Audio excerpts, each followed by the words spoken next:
Hello and welcome. My name is Chris from ChristopherHall.com and welcome to episode 28 of our podcast. And the topic is lower back pain, the forgotten remedy. I'm going to quickly introduce it and then I'm going to talk you through some different elements that you need to be thinking about as you're applying it. But before we get into that, just quickly mention my social media. You can see at the bottom of the screen there, you've got Facebook, which is Christopher Hall Training. You've got Twitter, which is @ChristopherHall. So please do come along there, like and follow. It would be great to have you there. Alternatively, you can come to the website, ChristopherHall.com, have a little look around. Obviously, I've got my services on there, but also I've got, obviously, the blog, which is video content. I've got plenty of videos, various different subjects, all under the umbrella of health and fitness. So obviously today we're talking about lower back pain and exercise and stretching and massage and things like that.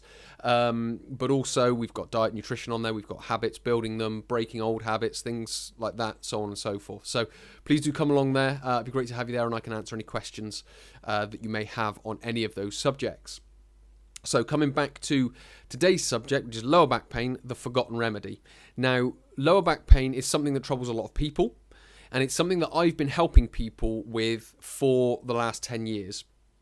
A lot of people that come to see me, some people come to me with a bad back and they want to get their back better. And also a lot of people come to me, they want to get fit. But they'll always say, but I've got my bad back, or I've got my bad knee, or I've got my bad shoulder, or whatever it might be. And a bad back, or at least aches and pains, is something that the majority of people will talk about. Now, obviously, things like exercise, stretching, and massage are obviously key factors. And they are, the traditional parts of rehabilitation that someone will go to. Obviously, rest is in there as well, but that's only the initial bit. You don't want to do too much rest, because if you do too much, again, you'll start to sort of regress back and your back won't get any better. So initially rest, but then you've got to get into exercising, stretching, and also massaging to release the tension in the muscles in and around that area. But one thing that gets missed a lot is movement confidence. Now, I've worked with a lot of people and they come to me and they've been told that they need to get stronger. And I'm looking at them and I'm thinking, you're strong. They're a big, chunky, athletic person. You're strong. You don't need to get stronger, because I've got other people who are a lot weaker than them who have got a bad back as well, who think they need to get stronger. So you've got a weak and a strong person thinking they need to get stronger. Now, where exercise and strengthening exercises are good, the bit that knits exercising, stretching, massage all together is movement confidence. It's being able to move well enough that you're protecting your back, you're protecting your spine, and you're getting your hips to do the job that they're supposed to do. So the big role that I play is getting people to understand that. With regards to massage, I will move around in their lower back area and find out the tight areas. And what I'll tend to find is a knotty bit or a tense part of their body, and what I'll find is that they're already tense before I've even got to that area. I'm sort of explaining what I'm doing, and before I get to that area they're already tense. So they've got this perception in their head that they're going to experience pain, and this is, to some degree, it's unconscious, and it's making their back tense before it even needs to be tense. So with regards to the massage, what I need to be able to do is give them the confidence with regards to how they're moving and with regards to how their back's feeling, that when I go back to that area, they're relaxed. And it's the same when I go on to exercise. So I'll go into, or I'll explain an exercise, and normally it's lifting something from the floor. And they'll start to go tense. You can see them go intense because of their body language. And that's just because that's the position that it helped them or made them experience the pain. Now again, the same as the massage, they're tense before they even start. So what I have to be able to do is give them the confidence to go into that position so they relax. And then what we do is we consciously create the tension to protect the back. We don't do it unconsciously, because if we do it unconsciously, which is what's already happening, they're in what's called a fight or flight mode. So they're already tense, they're not moving well, and they're afraid that something bad's going to happen. But what we need to be able to do with movement confidence is when we're either massaging that area, stretching that area, or moving that area, is we need to have them relaxed, and we need to take them through a process of creating tension in that area of the body, and also moving well, that tension is protecting the body without the fight or flight mode in place, if you will.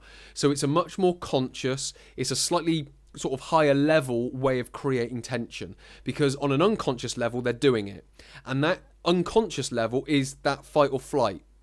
They're already tense, they're not moving, their movement's quite stiff, so we need to create the tension, but we also need to keep the movement fluid and relaxed.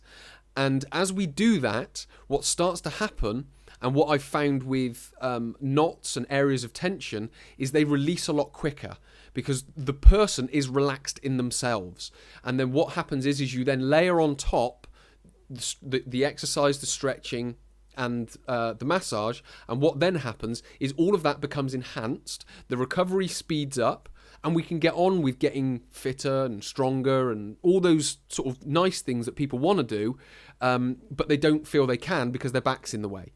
So the big thing with movement confidence is, number one, understand where you're creating tension unconsciously. Is it when you go into a stretch? Is it a certain posture that you're going into? Is it when someone's massaging that area? Are you unconsciously doing it? And then next, can you consciously relax that area and allow that area to move, be massaged, or be stretched?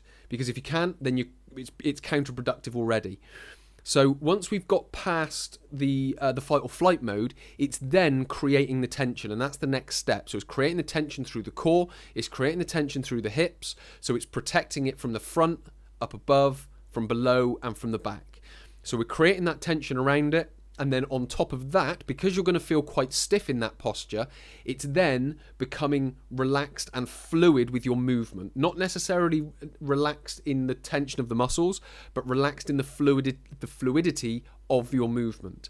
And what you can then do is then you can start using the postures and positions that once got you into that problem, but you can use them to enhance and keep you away from that problem, if that makes sense. Because the big problem with exercise at the moment is it's just being used for strengthening. And like I mentioned at the start, there are plenty of strong people out there with a bad back, and they don't need to get any stronger. Some weaker people need to get a bit stronger, but the key factor is the muscles being tense at the right time. So it's not necessarily about them being strong, because again, plenty of strong people have got a bad back. It's about them being strong at the right time. So that doesn't mean you need to be able to lift 50 kilo dumbbells.